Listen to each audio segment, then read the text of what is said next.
Well, thank you for staying with us. Time now for us to delve into the papers and bring you some analysis with our thoughts. Joining us for the conversation, energy analyst Kojo Poku. Kojo, a very good morning to you.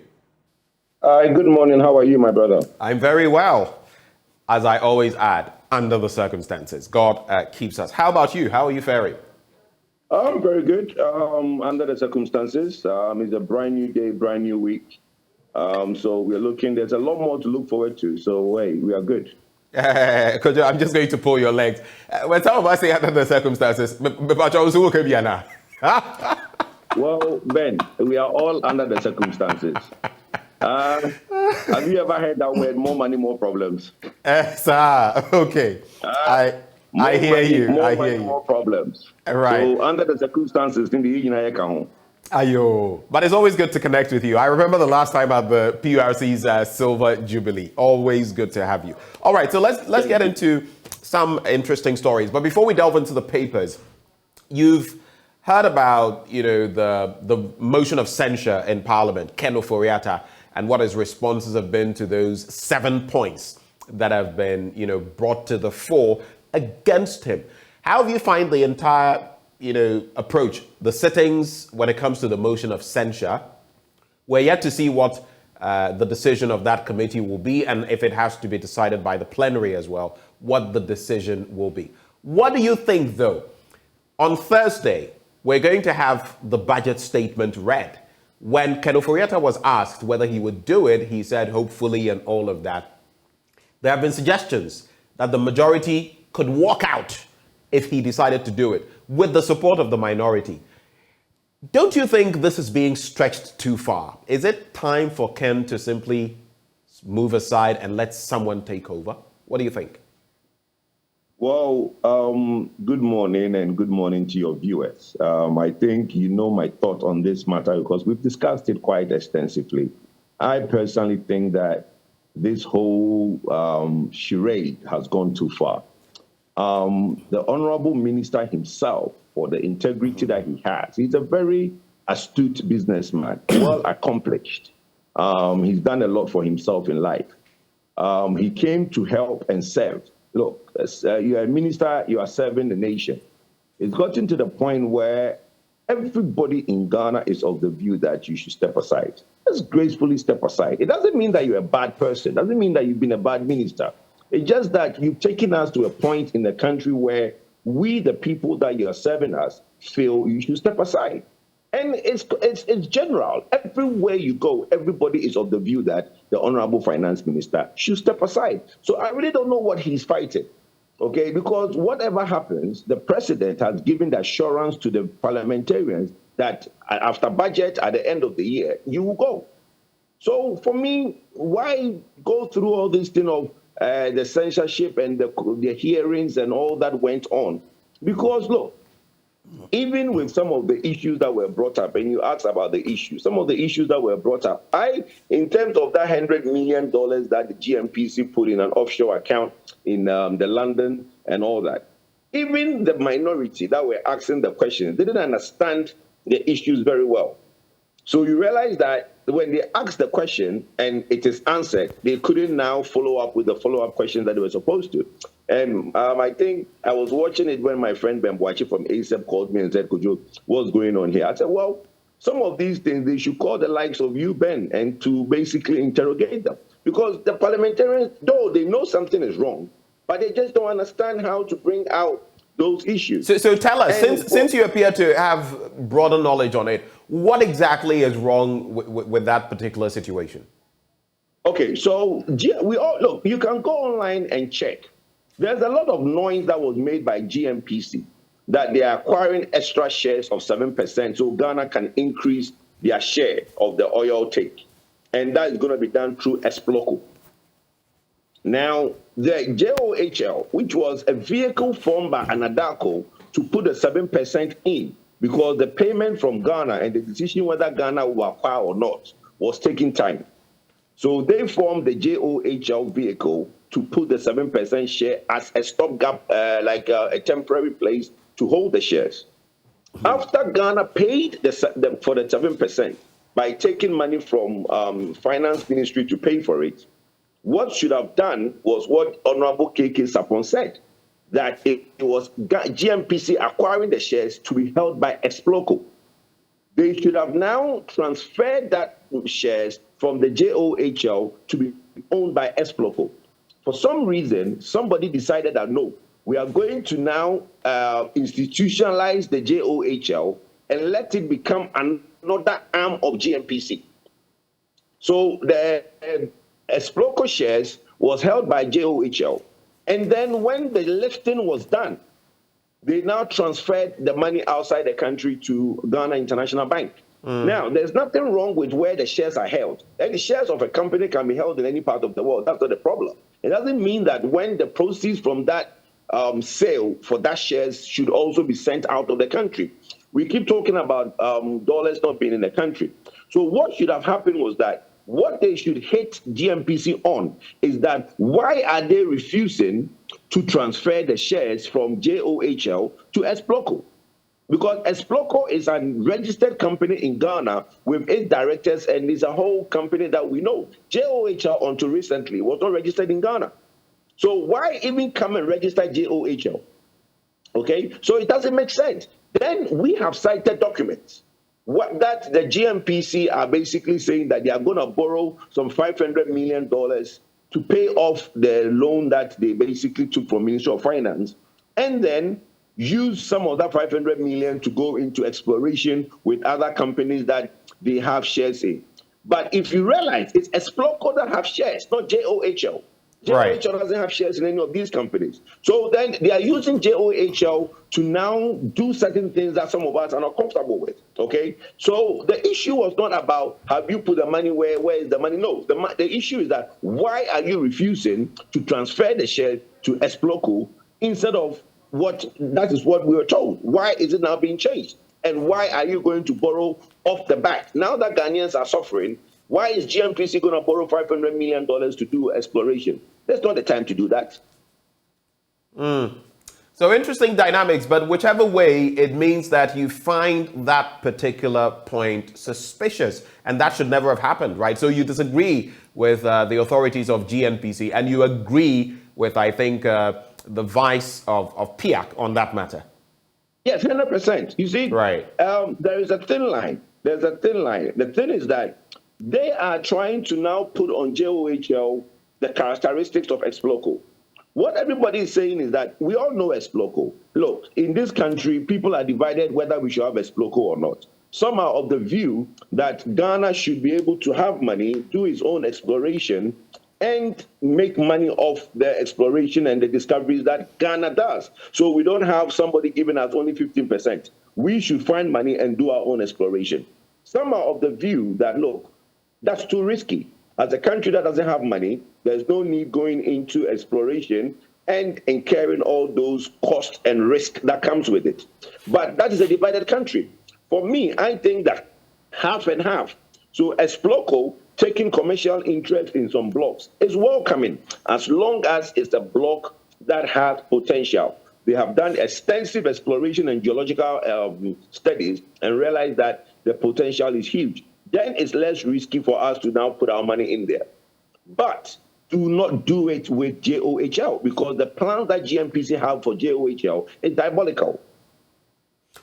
All right, and there's also this bit in addition, maybe complicating matters further, because we've also got snippets of that situation where Anaar, after his latest expose, which some people said failed to meet expectation, but which, on the back of which Charles Edubuahin, the minister, okay, of state at the finance ministry, was asked to step aside. He has now petitioned Shraj to investigate Ken Oforiatta. It appears he's getting a battering from all angles. What's your quick reaction to that before we get into the daily graphic? Well, I'm sure you've heard a lot of legal people come out and say that what Anaar did has a certain level of entrapment. And from listening, from watching, I've not watched the video, but I've read the script, which is on social media. I think there is a certain level of entrapment in what he did. Shouldn't we leave the courts to determine that? Do you remember when the judges issued Ghana in the eyes of God and everything? Those judges were asked to step aside. Some of them were disgraced. So if the same court could do this to its own people, what do you think? No, I'm not saying the act is right. You see, what's the word? Every action gets a reaction. Okay. What I'm saying is that if you read the script of what happened, for me, I'm not a lawyer, but I have followed a lot of these cases. There was a typical case in London with John Terry, the former England captain and Chelsea captain. Somebody actually got him involved in such a thing, and the court did rule that is entrapment. Look, when you are suggesting things to people to solicit a certain answer, okay, it can be seen as entrapment because it is the questions that you are asking that is soliciting those answers. Though, if you read the script, I wasn't there, but based on what I've read, the Honorable Minister went on to suggest a few conversations. But if you are asking the person certain questions, if the Vice President comes, what do you think we can do for him? If I bring money to Ghana, what business do you think we can do? Those are things that you are asking the guy to solicit certain questions or to solicit certain answers. If you are discussing business with somebody and on his own, he's a corrupt person, he will brush aside your conversation and say, Matter, Charlie, let's discuss me and you first before we go on to this matter. Okay? If that is when he is coming out to now tell you that, look, sort me out, let's leave that side away. But if you are asking him, if we do this business, what is in for you? What would you want? And the person tell you, I want 20%. To me, it's entrapment because you are actually going after and soliciting those things out of him. That is what I think. I'm not a lawyer, and like you said, the courts will determine that. But I think that Anaar is doing a good work, but the standard should be lifted up a bit. I think the standard is quite low. Well, just to get into the daily graphic, but a reminder that it is the same standard that President Akufo-Addo, when he was candidate Akufo-Addo, subscribed to when he spoke of the Anaar principle. So I guess nothing has changed. Look, there's a guy in London called, the name just went, McIntyre. Go look for McIntyre and you will know what McIntyre does. Excellent investigative journalism. Go and look out for McIntyre. And Anaar can basically team up with McIntyre and learn because they have sophisticated way of doing this. And they've been doing this in London for years. There was a time when a diplomat from Nigeria was running out of a hotel and the cameras were after that person. And so it's really sophisticated. This what Anaar is doing for me. I think it means the standard needs to be upgraded. It's a good thing, but standard needs to be upgraded. All right, let's get into the Daily Graphic and newspaper. Let peace prevail. Mreku Duka urges Kenyasi youth and Newmont. There's been a standoff between them, and pictured there one of the vehicles that was recently set ablaze. It appears this situation is there's a standoff. There's also High Court dismisses Jomoro election petition. I'm talking about Madam Afote Toffee.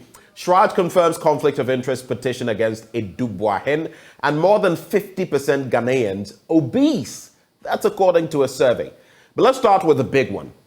Ahead of 2023 budget Thursday, ambitious revenue mobilization critical. That's according to the Institute of Economic Affairs. Now, it is proposing an ambitious revenue mobilization drive to sustain the country's macroeconomic stability and growth. According to the Institute, past budgets had not been ambitious enough in terms of revenue mobilization to help put the economy on track. Additionally, ahead of the 2023 budget presentation next Thursday, the Institute has proposed 21 issues that the budget should address to help deal with the economic challenges. It further said the budget had to demonstrate consideration for a shift in revenue collection and utilization, that is, fiscal policy capable of delivering sustained macroeconomic stability or growth. Now, the Director of Research at the IEA, Dr. John Kwache, who proposed the benchmarks at a press conference in Accra yesterday, described the 2023 budget as make or break, since its content and execution failure could see the economy sink further. That's the first story, but just hold for me, Kojo Poku. Let me get into some other interesting stories. I'll start with the one on page 16 And that is a worrisome story. More than 50% of Ghanaians are obese. And you know the health risks that come with obesity. You could become hypertensive. You could develop so many ailments out of that. But let's get into it. A majority of Ghanaians are overweight or obese. The Ghana Obesity Survey 2021 has found the first ever most comprehensive survey on obesity and other lifestyle behaviors in the country found that 85% of Ghanaians do not eat healthily, while more than 50% are either obese or overweight. The study, conducted in the country's three largest and most cosmopolitan metropolises, Accra, Kumasi, and Tamale, also found the results not surprising, given the alarming evidence the study gathered on eating habits and physical inactivity. Public health experts fear the results of the study are a testament to the upward trajectory, which, if left unaddressed, will cause massive health risks for millions of Ghanaians. And that is the other story. Let me just add this one, Kojo. So I've spoken about ambitious revenue mobilization according to the IEA. Dr. John Kwache, the director, has been speaking. I've spoken about more than 50% Ghanaians being obese. Let me stay on page 16. High Court dismisses Jomoro election petition. And the National Democratic Congress Member of Parliament for Jomoro, Dorcas Afotofi, will continue to represent her constituents in Parliament after a petition seeking her disqualification failed.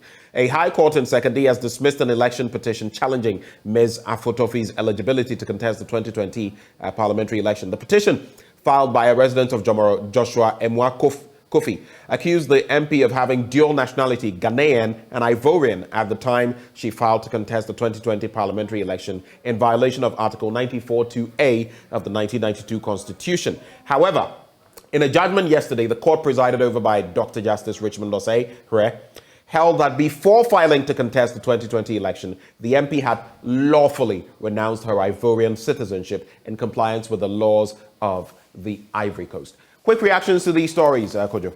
Well, it's a good thing that her day in court and she's been exonerated and she can go about her work as a parliamentarian. I think congratulations to her and congratulations to the court. The system works. Let's look at the budget.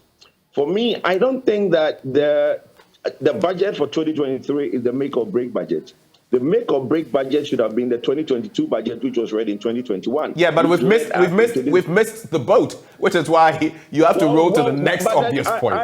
I want to put it in context. Right. The make or break budget was the 2022 budget, which was read in 2021. In 2021, right. Which led us to this problem.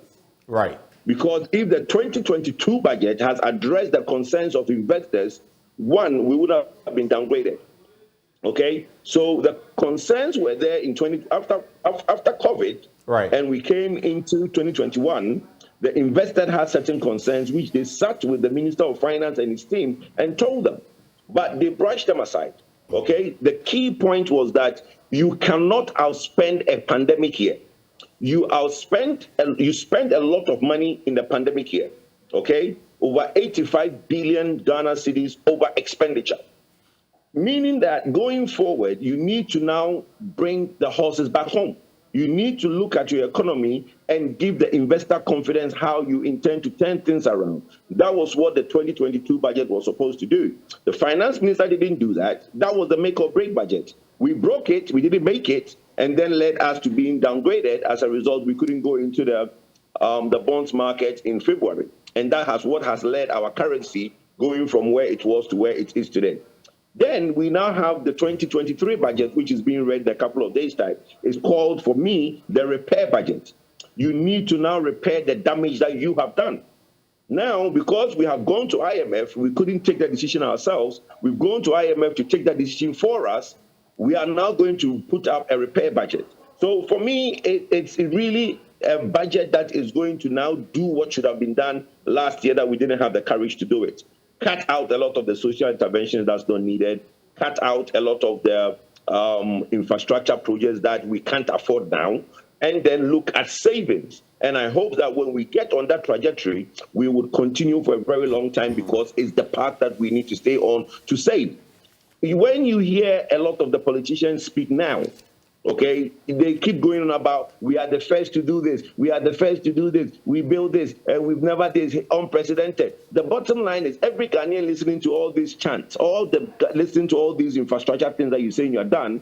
The bottom line is that we have halved the capital of everybody in this country. From the last 7 months till now, if you have 100,000 Ghana cedis in the bank, it's now worth 50,000. It's been halved. You talked about revenue mobilization as the way to get us out. If you're going to mobilize revenue from industry, these very industries have been collapsed. By virtue of the way we've run the economy, we have halved their capital. So a company that has a capital of 1 million Ghana cedis is now worth 500 million because the real-time value of that money in terms of the dollar, his purchasing power to buy anything is now half. How do you now go and tell that person to pay more money? Now, because government also needs that money to now send money out, the little that you can get from these companies, if you needed 7 cedis to buy $1, the government now needs 14 cedis. So you need double the revenue to be able to pay the same indebtedness that you have. Right. So look, it's a very peculiar problem that we are in, and it will take a lot of sacrifice for us to come out of it. So for me, I think revenue mobilization is key. The only thing that we can look at is now go after the people who are not paying taxes, the unbanked, the informal sector, people that we don't have them in the tax bracket. They are the people we can go after. But existing people, it will be difficult to take any more money out of them because they don't have that money. Obesity. Look, we don't walk. We don't do any exercise. It's a good thing these days. You see a lot of people going on the Bree Mountains and all that. But naturally, on our day-to-day, have you seen how we hail Trotro? There's no Trotro bus stop. Everywhere you stand, the Trotro will now stop and pick you. We don't want to walk to the bus stop. There is a footbridge. Nobody wants to walk maybe 5 minutes to the stairs of the footbridge and climb and come down. We cross where exactly we think we should cross, even if it's a high road. Is that level of indiscipline? And with that indiscipline comes all the other things that we have. So for me, the obesity is a problem, but as Ghanaians, we need to walk. Go to our campuses. When you go to the Cambridge, I don't know if you've been to Cambridge, everybody rides a bike. Everybody walks around. You won't see a single car in Cambridge. When I was at the University of Ghana, in fact, we did a lot of walking from Commonwealth Hall, my hall, all the way to Imagine, the Jones Quarty building. You're going to the N block, the new N block, and all. I mean, every day you would come back. That was when you were there. Now, that was when you were there, Ben. Now go there and see the cars they have on campus. Yeah. You will be amazed. Yeah. So, you will be amazed. It's true. So if the kids don't walk, so from that, everybody on campus now wants a car. And for me, I've said that, look, most of our problems in this country, the genesis is from the tertiary education. Because the level of lifestyle that they have on campuses, it is what is being transformed onto the lifestyle that they come after tertiary. Imagine that somebody in school now, okay, who will come out and the most they can make is maybe if you get a good job after service, 1,500 Ghana cedis is your starting entry to work. Okay, that person spends that in a week on their hair, on their phone, on their nails, all the above. If they have a girlfriend, they take them out and they order. They don't cook. They order these Uber cars to come in, food and all that. So the lifestyle on campus is an exaggerated lifestyle. And these are the youth that are coming into the workforce. That is why today people say there's no work. There is work, but it is not the paid work that they expect. Let's get into other stories quickly. Fantastic points you're making. I just want to wrap with the Daily Graphic on these two, but I want to quote what is here. Ban Ki-moon, former UN Secretary General, says, "We hold the future in our hands. Together, we must ensure that our grandchildren will not have to ask why we failed to do the right thing and let them suffer the consequences." When I think of Ghana, I think of our political leadership. I think of how things have gone with our economy. I think of Galamsey and so many other aspects. But that was just a quote here by the Daily Graphic. So there are two stories, just quickly to wrap in less than a minute. Breaking NDC-NPP duopoly. You want to serve, the NPP and the generality of the people. You want to contest in the flag bearership. This one says, PPP, CPP, PMC, others discuss merger. It wouldn't be the first time. What do you think of that? And there's also Ministry to streamline distribution of premix fuel. And I'm talking about the Ministry of Fisheries and Aquaculture Development. And the minister, Mavis Hawakumsin, has explained that the stalling of the supply of premix fuel recently was due to the inability of the bulk distribution companies, BDCs, to blend the required quantities. She reckoned that this had affected premix fuel supply. Quick thoughts on that, 30 seconds, and let's get to other papers. Now, in terms of the political parties, it's not going to work. They've tried it several times. It doesn't work because at the end of the day, who becomes their leader? That's always been the contention. The who becomes their leader has always been the problem. So they can try it and try it and try it. Everybody from each individual party, the focus is them being the president. The focus is them being the leader. They don't want to be part of something to now go. Like for me today, I keep saying that, look, if we do this MPP presidential thing and I don't get to be successful and somebody gets to be successful, I'm more than happy to offer all the ideas I have so that Ghana will benefit for it.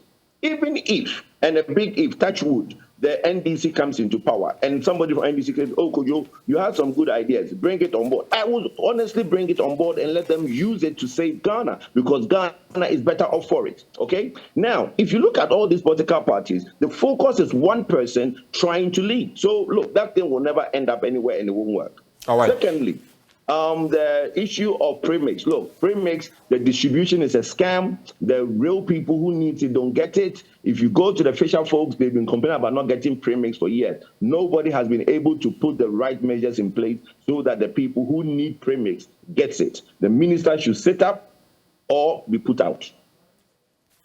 Daily Guide newspaper, NDC retains Jomoro seat, petitioner dismissed. Chief, 2 others murdered in OT. That's a very sad development. The story is on page 6. And calm has returned to Bore Ahimfi in the Krachi and Chumuru district of the OT region after chaos broke out following the alleged murder of a chief of the area and 2 others over the weekend. That's the story there. But there's also Aisha Huang ditches in Krabia Ifadata for new lawyer. And maybe this, I'd like us to quickly reflect on it. Maybe before I get to that one, there's another story. Let me just look at that. Okay, so I think that's in the Finder newspaper. Keep faith in us, Nana Addo, our president, says so. But I've seen people react to this story and ask, what are you doing that will engender that faith? What is your quick reaction to that? Look, I think the government still have 2 years. 2 years is a lot for us to change a lot. Okay, I believe in the potential of the party that formed the government. And I think within the party, there is a lot of the brains. We still, well, when we talk of we have the men, we do have the men. Just that the coach has decided that the 11 that he selected for the match, though we are losing by 8-0, he doesn't want to make changes, but there are still good men on the bench. Unfortunately, we can still do a lot because if you look at what has gone wrong in the last 2 years, a lot has gone wrong in 2 years. So we can change a lot also in 2 years. So I have faith in the system, whether the president who is asking us to keep faith in him will listen and take advice. Because as it is in tree balance, even a kid might have something sensible to tell you. Okay, so no one person, like the English would also say, no one person is the repository of all knowledge. That's basically Thank you. So basically, though he wants us to keep faith in him, my advice to him is he should listen. Right. He should listen. I mean, it doesn't matter how old or how knowledgeable or how entrenched in politics you are. You should listen. And the reason a good leader is one that listens. And for me, for where we are at now, I don't think the president listens to us. Let's do the Finder newspaper. Creating the Ghana we want. This is a topic I've actually spoken about in one of my blunt thoughts. Creating the Ghana we want, a call to action for all Ghanaians. It's by Dr. K.Y. Amwako. Don't despair. All is being done to surmount economic difficulties, according to the Vice President, Dr. Baumia. Shoppers want PFJ market, that is the Planting for Food and Jobs market, in more communities. And Professor Kwesi Botre was an exceptional public servant. That's according to President Nana Addo Dankwa Akufo-Addo. I want you to touch on these two. Shoppers want PFJ market in more communities. And people have said, why only plantain? And how about rice? How about oil? Those are the expensive ones. Can you get some of those for us? And if we want to make our fufu and the rest, I mean, it's not just plantain we're going to use. But the other story, 1.2 million Ghanaian children not in school. And statistics from the 2021 Population and Housing Census reveal that 1.2 million Ghanaian children, it's actually more than that, aged 4 to 17 are not in school. Out of that number, almost 1 million children have never attended school. This was in a statement from the Ghana Statistical Service to mark World Children's Day on November 20. The Savannah region has 43.2% of children who have never attended school, which is the highest percentage in the country. Quick thoughts? Ben, one of the pillars of my campaign is to basically rejuvenate early childhood education. So instead of letting kids go to school at 6, I'm looking at having kids go to school at 4, having primary from early childhood from 4. Okay? Now, it would only entail that you have a good nursery curriculum so that every child would have a nursery in their community to go to. So they can start having an early experience in a certain environment so that by age 4, you can now start taking them in primary. Studies have shown that early childhood education from 4 years help kids to develop much better by the time they get to the age of 7 and 8. Forget kids not being in school. Those that are in school, what are they doing? Our primary and nursery education is in a shamble, my brother. And we need a lot more attention in the primary. Because by the time a kid gets to secondary school, that's not where he's going to be taught a lot of things. The fundamentals has to be right.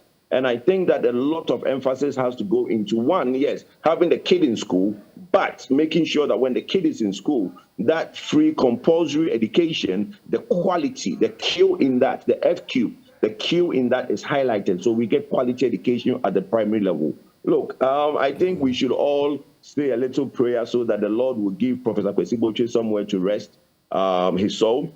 A very fine gentleman. For me, growing up, there's a picture of him, P.V. Obey, and Rollins going around Yes, I've seen it. I've seen that picture, yes. And if you are a kid like me in those days when you are fascinated about these powers that be, these guys had absolute power. But there's one thing they failed. They couldn't turn Ghana around. If any group of people could make Ghana a Dubai today, it was those three, Rollins, right, PV, and Kwesi Boche. They could have done it. But unfortunately, we didn't get there. We have to look to Kojo Poku to come and turn things around. The other thing of the planting for food. Look. So quickly on that, I want us to get into the Economy Times and the Daily Dispatch very quickly in 1 minute. So go ahead in some 20 seconds. Just okay, no problem. I said that the planting for food thing, I have suggested it. I have these flyers that I do once a month, once a week that I send to the KMP family. On that, I have suggested that we should have these buffer stock markets where you now cut out the middleman and bring produce into the urban areas so that it will compete with what people are doing in the market. Because I think that the high price that people just take food from the farm gates and then basically hijack the prices in the urban areas is unfortunate. So I have already proposed that, and I'm surprised. I don't know if the minister saw what I put out there and he started practicing it. It's a good thing. But it's beautiful. I think it should be encouraged and continue to all other parts of the country. All right. Economy Times, policy rate increases remain counterproductive. And I have seen, for example, I am on a facility with one of the banks, and because mine is not fixed, it has gone up, my interest rate. Ghana IMF negotiations to reach success in Q1 of 2023. That's according to Fitch. But how about this one? I want us to focus on this. Reduce rate of E-levy to expand the economy. Stakeholders share ideas. Interestingly, that story also has a bit of a link in the Daily Dispatch that says Momo agents milking government's expected E-levy proceeds. That's according to the research by the Center for Economics, Finance and Inequality Studies, which has shown that many Ghanaians are avoiding the payment of tax on electronic transactions above 100 cedis because of the 1.5% charge. This is making room for mobile money operators or merchants whose numbers have been increasing to milk the government of expected revenue. That's according to this institution. But something else, I follow on social media, and sometimes there are a bit of concerns with the charges because people are complaining that even less than 100 cedis, 50 cedis, 20 cedis, you're still getting charged an E-levy. So that is quite a situation. But let me just bring in, I want you to focus only on the E-levy, but let me look at some other headlines. The Daily Dispatch, the developed world has to transition in the area of energy hand in hand with Africa. That's according to Energy Minister Matthew Opoku Prempeh, Dr. Matthew Opoku Prempeh. And then EC consulting with stakeholders to close voting at 3 p.m. during the 2024 elections. Finally, no evil strategies or schemes will work against you. Anaar to Baumia. Let's focus on the E-levy to wrap. Quick thoughts. think the rooster has come home to roost. Is that what they say? They've come home. They've come home to roost. The chickens have come home to roost. Okay, the chicken, but the rooster is a chicken, so the rooster has come home to roost. It's my version of the rhyming. You know, Ben, I'm a rapper. You know, so you should come for some lessons. You're a rapper. Okay, we'll do this someday. Anyway, maybe not on air. Look, in the E-levy conversation, I think even the minority side of Parliament were of the view that we should reduce the levy to 1%, and they would have supported it. The majority, the Ministry of Finance, stuck to the 1.5. And we've practiced it for a year or half a year, but we've realized that it's not working. I think the best thing for us to do is to look, we've implemented this thing, it's not working. How do we make it work for the betterment of all Ghanaians? I think it's come to stay, right? The law has been passed, it's come to stay. But let's tweak it to make it work better for all of us. I think every Ghanaian will want that mobilization of funds for us to be able to use it to better the lives of us.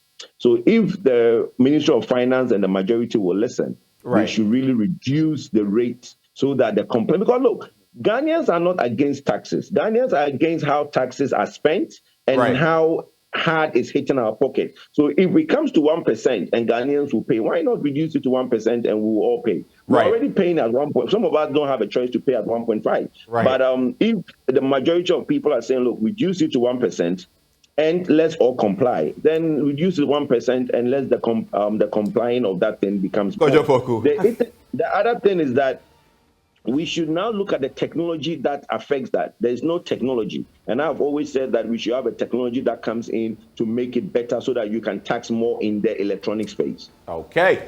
Kojo Poku, thank you so much. Always good having you on board. I'm grateful you took the time to join us. And that is Kojo Poku, an energy analyst who joined the conversation. But up next, Kojo, was there something you wanted to say? There's a website that I've done for people who are looking for jobs. It's called resumebankgh.com. Okay, anybody looking for work is free. You can put your CV and put your profile out there. www.resumebankgh.com. It's for me, the little I'm doing to help the unemployed. So anybody who's looking for work and those who are looking to employ people, there's a lot of CVs on there. You can go on there and take free CVs and then employ people. All right. Thank you, Kojo Poku, for joining the conversation. Up next, we have sports, and most definitely, we're going to be telling you about the routing of Iran. Maybe not a representative national team by the English yesterday by 6-2. And of course, Senegal capitulated to the Netherlands. 2 late goals downing them. More in sports up next Tuesday.